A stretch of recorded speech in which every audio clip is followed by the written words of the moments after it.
Do you have some thoughts on the Marian apparition in Wisconsin?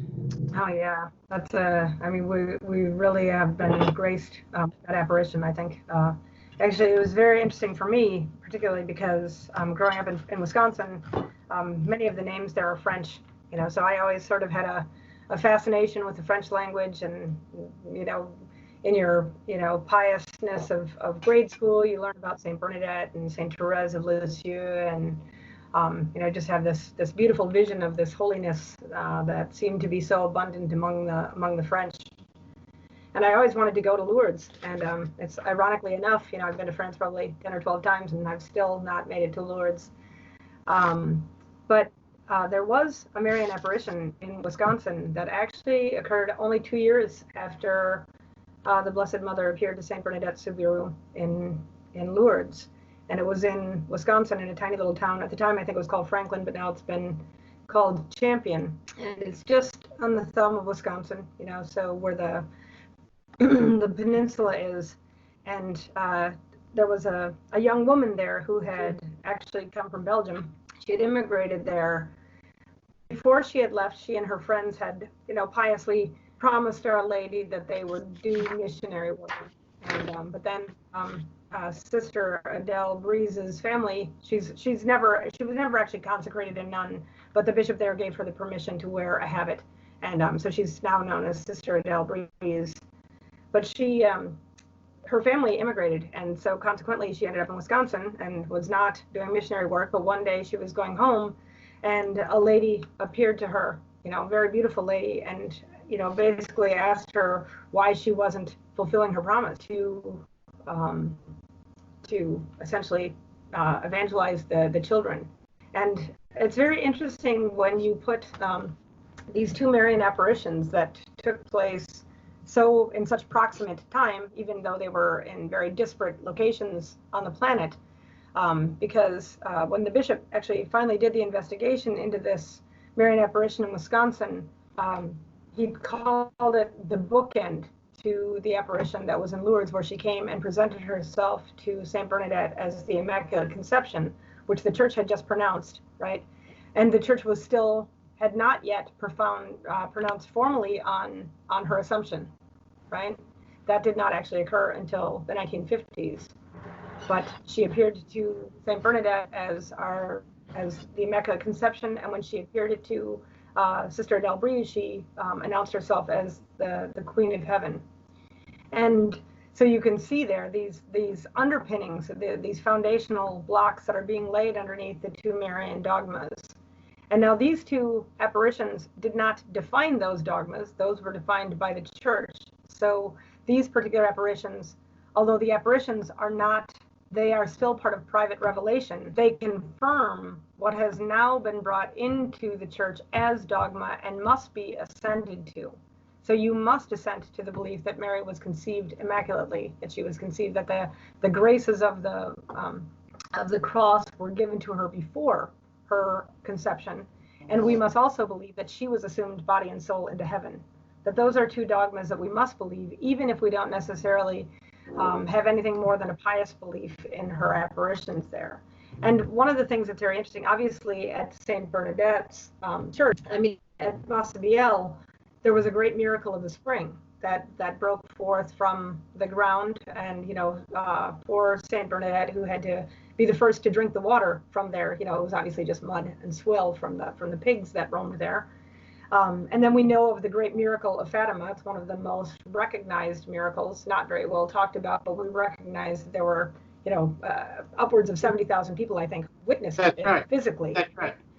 But there is no less of a miracle that took place at the Shrine of Our Lady in Wisconsin. It's known as Our Lady of Good Help in Wisconsin. And everyone in America knows the story of Mrs. O'Leary's cow and the Great Chicago Fire, right? Gonna have a hot time in the old town tonight, right? We all sang that song, Fire, Fire, Fire.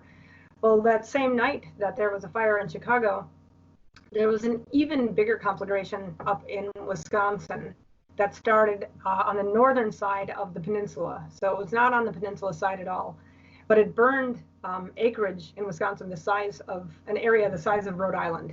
So obviously not an insignificant amount of land was destroyed, and they actually don't know how many people lost their lives. They estimate the Chicago fire as having something like 300 people died, but in Wisconsin, the rough estimate is somewhere around 3,000.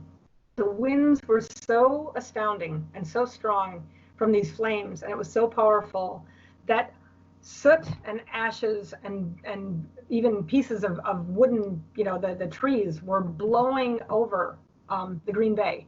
And it started a fire very near the area where the Blessed Mother had appeared 11 years earlier to Sister Adele Breeze. And this one is an interesting apparition because, unlike most, the bishops immediately believed Adele, and they immediately began to institute what Our Lady had asked for, which was a catechesis and evangelization of the children. So, I mean, he immediately built a chapel. He immediately began this process of teaching and re-evangelizing the children. And so all of the people at this time, he had consecrated a large property where the Blessed Mother had appeared. He had consecrated this land to the Blessed Mother. And so all of the people came and they brought their livestock and their cattle to this little piece of land that had been consecrated to the bishop. And consequently, during the night, they're in this tiny chapel, they're praying, they're worried that they're going to be suffocated by these fumes and by the smoke.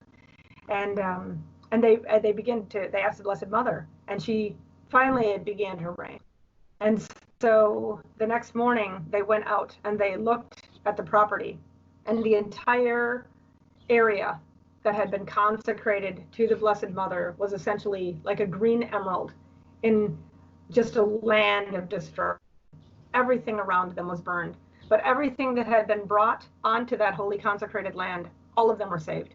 All of their cattle, all of their children, all of their pets, their dogs, whatever property they were able to pull onto that consecrated ground. And it's very interesting because they said even when you looked around the outside of the ground, the flames had licked these fence posts, right, but had not been able to go past it.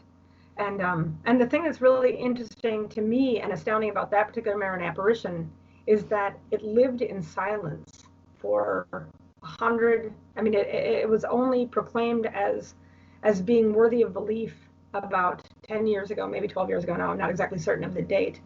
And the first time that my husband and I went there, because it's 40 minutes from my own house, I had no idea that it was even there. But the first time that we went there, we drove past it because it was just a nothing sight. And slowly, little by little, people are beginning to hear about this beautiful gift that has been given to our country, and it seems right and fitting. When you there's so many more little components that I could go on and talk about it for a long time, because with any of these sites, there is a profundity there that is not. You can't. When something is heavenly, you're not going to be able to get to the bottom, right?